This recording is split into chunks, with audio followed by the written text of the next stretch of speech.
Hello बच्चों, आपकी आज की वर्कशीट जो आई है उसमें आपको कंस्ट्रक्शन के चैप्टर के बारे में बताया गया है। ठीक है, और इसमें हम construction of parallel lines and perpendicular lines पढ़ेंगे। तो आप सभी को पता है कि पैरेलल लाइंस कौन सी होती हैं, जो एक दूसरे के समानांतर होती हैं, यानी एक दूसरे के पैरेलल होती है। यानी कि उन दोनों लाइंस में हम किसी भी पॉइंट से जो डिस्टेंस लेंगे वो क्या रहेगा, हमेशा इक्वल डिस्टेंस रहेगा। और सेकेंड आपसे कहा गया है परपेंडिकुलर लाइंस। परपेंडिकुलर लाइंस कौन सी होती है आपको पता है, जहाँ पर हम 90 डिग्री का एंगल बनाते हैं। यानी कि अगर ये कोई लाइन है और इस पे हमने दूसरी लाइन ड्रॉ की, तो जो ये 90 डिग्री का एंगल बनता है, तभी हम इन दोनों लाइंस को क्या कहेंगे कि ये दोनों लाइन एक दूसरे की परपेंडिकुलर्स है, यानी कि जहाँ 90 डिग्री का एंगल फॉर्म हो। तो इस वर्कशीट में हम इनको कंस्ट्रक्ट करना सीखेंगे, यानी कि इनको कैसे बनाया जाएगा। तो इसके लिए आपको अपने रूलर और स्केल, हम मतलब कि स्केल और प्रकार, इन सब का आपको यूज़ करना है इसमें। ठीक है, तो आपको इसमें स्टेप वाइज बताया गया है। जैसे फर्स्ट स्टेप में आपको सबसे पहले हम बात करेंगे किसकी, पैरेलल लाइंस के बारे में। तो सबसे पहले पॉइंट आपको दिया गया है कि आपने एक लाइन ड्रॉ कर ली यहाँ पर एल, जिसको नेम दिया आपने, और उसके बाद आपने कोई भी लाइन के आउटसाइड, यानी कि कहीं पर भी आप कोई एक पॉइंट ले सकते हैं पी। ठीक है, सेकेंड पॉइंट में आपसे कहा गया है कि take any point x on line. ठीक है, तो जो ये लाइन आपने पहले ड्रॉ की थी, आपने इस पर कोई पॉइंट एक्स लिया है और उसको आपने क्या करा, उस पी से ज्वाइन कर दिया है। नेक्स्ट थर्ड पॉइंट में आपसे कहा गया है कि जो आपका एक्स पॉइंट था, अब आप क्या करोगे, अपना कंपास लोगे और इस एक्स पॉइंट को सेंटर मानोगे।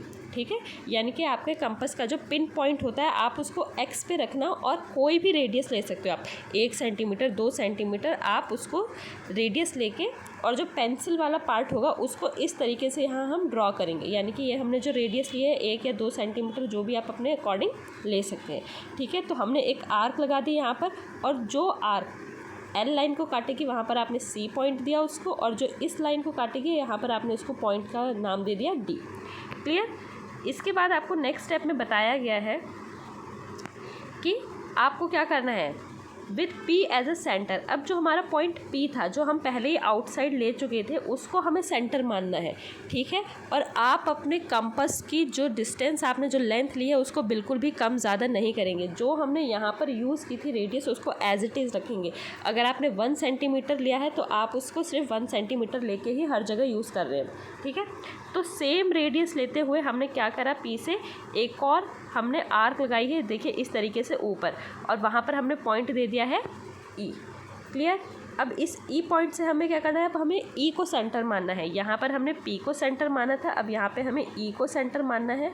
और सेम रेडियस से ही आप क्या करोगे, एक आर्क इसी आर्क पे, यानी कि जो ऑलरेडी यहाँ आर्क थी, यहाँ पर फिर से इसको कट कर दोगे। इस पॉइंट को हमने F नाम दे दिया। क्लियर। अब इस हमें क्या करना है, अब ये जो P पॉइंट था यहाँ पे और ये जो F पॉइंट था यहाँ पे, इसको आप स्केल से, अपने स्केल की सहायता से इसको मिला देना। तो आप क्या देखेंगे, जो ये लाइन ड्रॉ होगी, नई लाइन, वो आपकी पुरानी लाइन के क्या होगी, पैरेलल होगी। यानी कि अगर आप इस पॉइंट पे देखो, चाहे जो डिस्टेंस आएगा वही आपको हर जगह सेम डिस्टेंस मिलेगा। तो ये लाइन्स क्या हो जाएंगी, आपस में पैरेलल लाइन्स हो जाएगी।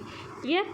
नेक्स्ट आपको दी गई है बच्चों परपेंडिकुलर लाइन्स के बारे में, यानी कि परपेंडिकुलर लाइन्स आप कैसे ड्रॉ करेंगे। क्लियर। तो सबसे पहला पॉइंट आपको दिया है, अगेन आप सबसे पहले एक लाइन ड्रॉ करेंगे जिसको आपने एल नेम दे दिया, और यहाँ पर भी हमने एक आउटसाइड द लाइन एक पॉइंट लिया है पी। क्लियर। इसके बाद आपसे क्या कहा गया, take P as a centre. हमने फिर से क्या किया, उस पी को हमने सेंटर मान लिया। क्लियर। उसको सेंटर मानते हमने क्या करा है, draw a big arc of any radius. आप कोई भी रेडियस लीजिए। ठीक है, एक फिक्स रेडियस 3 सेंटीमीटर 4 सेंटीमीटर जो भी आप ले सकते हैं, एक आपने फिक्स रेडियस कर ली अपने कंपास में सेट। और उसके बाद आपने क्या करा, आपने इसी लाइन पे इंटरसेक्ट किया, जो आपकी नीचे की लाइन थी, इसको इंटरसेक्ट करते हुए इस तरीके से आर्क लगा दी। अब यहाँ पर आपने ए पॉइंट दे दिया, यहाँ पर आपने इसको नेम दे दिया B point. Then third point में आपसे क्या कहा गया, विद द सेम रेडियस। देखिए दोनों केसेस में ये बात याद रखना, एक बार जो आपने कंपास में रेडियस सेट कर ली, जो लेंथ आपने सेट कर ली, चाहे 1 सेंटीमीटर 2 सेंटीमीटर जो भी, उसको फिक्स करना है, उसको बार बार कम ज़्यादा नहीं करना। एक बार सेट कर लो यूज़ करने से पहले, और उसको सेम को ही पूरे क्वेश्चन में यूज़ करते जाना। सेम रेडियस लेते हुए हमें क्या करना है, draw 1 arc from point A. अब देखो यहाँ 2 पॉइंट मिल गए थे आपको, ए और बी। अब क्या करना है, जो कंपास का पिन पॉइंट है आपका, उसको ए पे रखना, और पेंसिल वाली साइड से यहाँ एक आर्क लगाओगे। ठीक है, क्लियर, नीचे की तरफ। उसके बाद बी पे आप उसका पिन पॉइंट रखना। ठीक है, और फिर पेंसिल से आर्क लगाओगे यहाँ इसी आर्क के ऊपर, यानी कि ये दोनों एक दूसरे को इंटरसेक्ट कर जाएंगे, और जो इंटरसेक्टिंग पॉइंट होगा उसको हमने क्यू नेम दे दिया, ठीक है। अब हमें क्या करना है, जो आपका ऊपर पी पॉइंट था यहाँ पर, उस पी पॉइंट को नीचे वाले क्यू पॉइंट से आप मिला देंगे।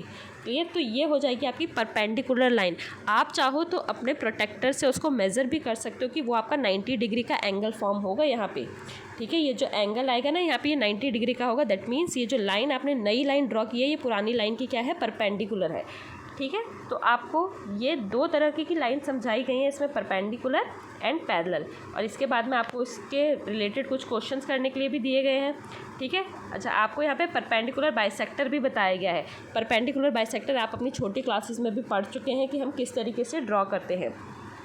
सबसे पहले आपको एक लाइन ड्रॉ कर लेनी है, लाइन सेगमेंट, ठीक है। ए बी लाइन सेगमेंट आपने ड्रॉ किया, मान लो आप 5-7 सेंटीमीटर का कोई भी एक लाइन सेगमेंट ड्रॉ करिए।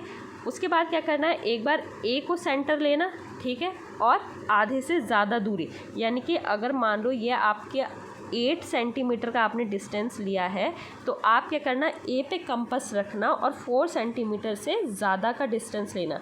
वो डिस्टेंस आप कुछ भी ले सकते हो, आधे से ज़्यादा अपने अकॉर्डिंग, ठीक है। एक आर्क आपने ऊपर की तरफ लगाई, एक नीचे की तरफ लगाई, सेम रेडियस रखते हुए ही, ठीक है। अगर 4 सेंटीमीटर से ज़्यादा यानी 5 सेंटीमीटर आपने लिया था, तो सेम को फिर क्या करोगे, आप पिन पॉइंट बी पे रखोगे और फिर इसको इंटरसेक्ट करते हुए यहाँ लगाओगे। तो ये इस तरीके से इंटरसेक्टिंग आर्क्स आपको दिख गई।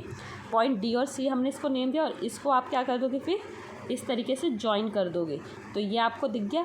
अब यहाँ पर देखिए, ये क्या है, इस लाइन का परपेंडिकुलर बाइसेक्टर। दैट मीन्स ये इस लाइन पे 90 डिग्री का एंगल तो फॉर्म कर ही रहा है, ऊपर से ये इनको 2 इक्वल पार्ट्स में भी डिवाइड कर रहा है, ठीक है। यानी कि अगर 8 सेंटीमीटर की आपने लाइन दी थी, तो इस साइड भी 4 सेंटीमीटर और इस साइड भी 4 सेंटीमीटर, 2 इक्वल पार्ट्स में डिवाइड भी करा और 90 डिग्री का एंगल भी फॉर्म हो गया, ठीक है। तो आपकी आज की वर्कशीट में यही दिया गया था। इसको आप अलग अलग लाइन से भी ले सकते हैं। आप एक बार 2 सेंटीमीटर लेके देखिए, एक बार 5 सेंटीमीटर लेके, और पैरेलल लाइंस और परपेंडिकुलर लाइंस और परपेंडिकुलर बाइसेक्टर, तीनों को आप अच्छे से प्रैक्टिस करिए। इसके बाद भी अगर कोई डाउट आता है तो आप मुझे बताइए, ओके।